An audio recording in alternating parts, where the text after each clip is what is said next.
حدیث پاک سنیں گے آپ کی طبیعت بڑی ٹھنڈی ہوگی۔ میرے نبی پاک صلی اللہ تعالی علیہ وسلم نے ارشاد فرماتے ہیں کہ جو بندہ سوال سے بچنا چاہے گا،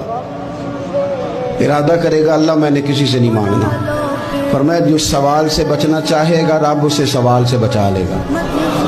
اور جو لوگوں سے بے نیاز ہونا چاہے گا کہے گا یا اللہ مجھے دنیا داروں کا محتاج نہ بنا،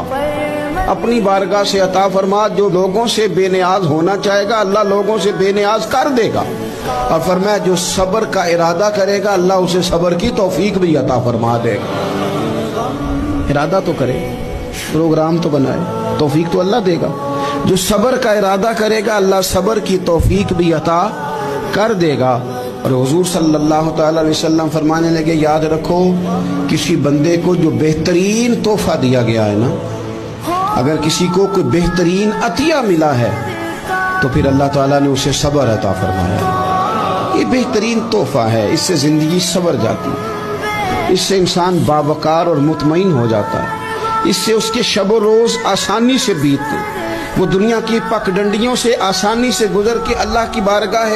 عالی مرتبت میں سرخرو ہو کر حاضر ہو جاتا ہے۔ لیکن اگر بے حوصلہ ہو، صبر نہ ہو، پھر نقصان روز بروز بڑھتا ہے۔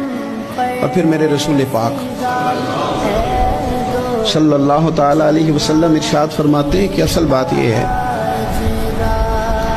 کہ اللہ تعالیٰ نہ کسی بندے کا درجہ بلند کرنے کا ارادہ فرماتا ہے،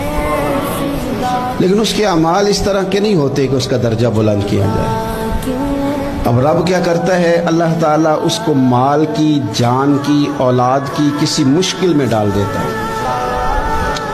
اس مصیبت پر وہ بندہ صبر کرتا ہے تو اللہ تعالیٰ اس کا درجہ بلند فرما دیتا ہے۔ اعمال اس قابل نہیں تھے کہ درجات بلند ہوں، وہ اعمال کی بنیاد پر نہیں کر سکتا تھا تو اللہ نے کسی مشکل میں ڈال کے نہ اپنے فضل سے درجہ بلند کر دیا۔ اب جو راہ طریقت کا مسافر تھا، جو سلوک کی منازل طے کر رہا تھا، جو اللہ رسول کے قریب جانے چاہ رہا تھا، اس کے لیے کتنی آسانی ہو گئی کہ مجاہدہ تو زیادہ نہ کر سکا، کثرت سے نفلی صوم و صلات کا بندوبست تو نہ کر سکا، تھوڑا سا صبر کیا، رب نے اپنا اور اپنے محبوب کا قرب عطا فرما دیا۔ تو یہ تو آپ صبر کرنے کے لیے جب نکلے ہیں تو آپ نے تو رب رسول کو پا لیا۔ یہ صبر تو وہ والا سفر ہے جس کی جو منزل ہے وہ اللہ رسول کا قرب ہے۔